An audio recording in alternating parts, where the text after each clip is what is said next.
Hey everyone, this is day 6 of my special 31 Days of Halloween, and today I'm going to review the Phantom of the Opera playset from the 1998 McFarlane's Monsters line. This set came as part of the Series 2 line of figures of the McFarlane's Monsters line. Here's a look at the front of the package. We can see the name of the playset at the top, along with a picture of the Phantom and the Series 2 name. In the center we see a windowed area where you can see all of the items that come in the package, and on the very bottom we see the McFarlane's Monsters logo along with a picture of the completed diorama. The back of the package has some great pictures of all of the other toys from this series, which include the Sea Creature, the Mummy, and Dr. Frankenstein. And on the bottom part we see some other McFarlane's toys, such as the Kiss Psycho series figures, some of the Spawn movie diorama sets, and the manga Spawn toys.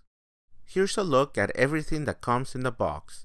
Here are the instructions for the set, and it's a really easy toy to build, and the instructions are quite easy to follow.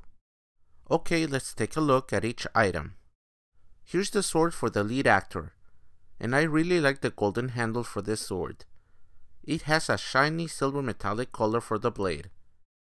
Here's the sword for the Phantom, and it's a simpler looking sword, but it does have some nice details for the guard.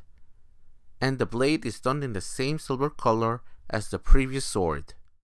There's also this black piece, which is the balcony platform.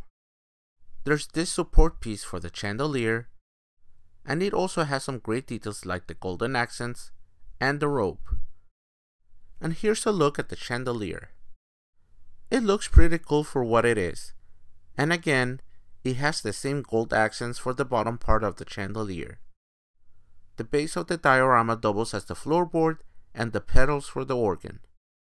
It has some great details for the pedals and the wooden floor. The main balcony piece is a fantastic piece. It has some red curtains made out of soft cloth, and there are some golden accents for the top and bottom parts. The overall look of this really makes it look like a fancy opera house set piece. I especially like the engravings on the bottom part of the balcony. Here's the mask for the Phantom.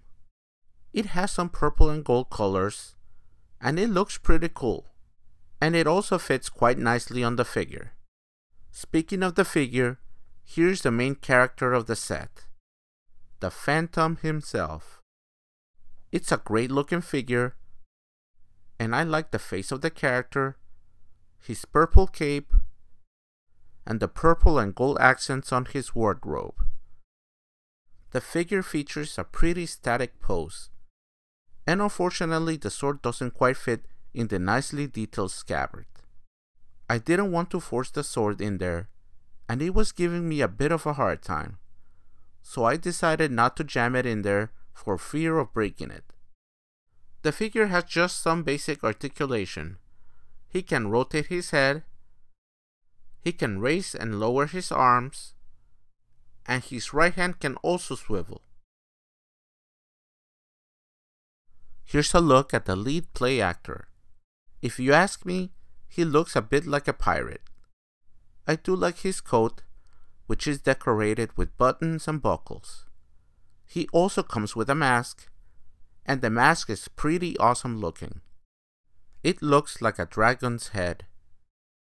His sword does fit nicely on the figure's belt, and his face is okay looking, but considering that the figures are on the 3 3/4 inch scale, it's not too bad.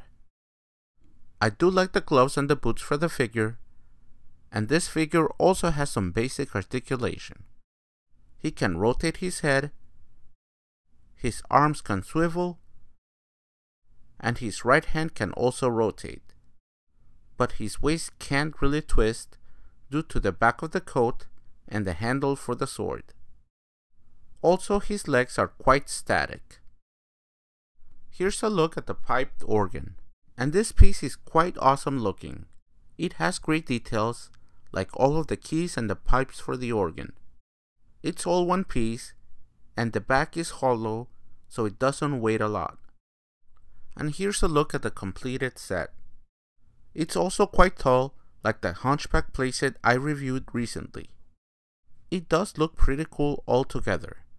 You can place one figure on the balcony, or you can have them fighting at the bottom.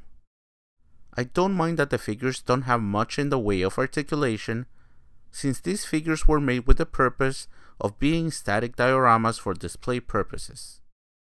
There is one play feature on this set, and that's basically that the chandelier can be dropped on a figure. You can remove the peg from the top part and have it fall on one of the figures. But I didn't want to try this, since these sets can easily break. Anyway, that is it for my review. Come back tomorrow for another toy review for day 7 of my 31 Days of Halloween special. Thank you for watching this video, and until next time, take it easy.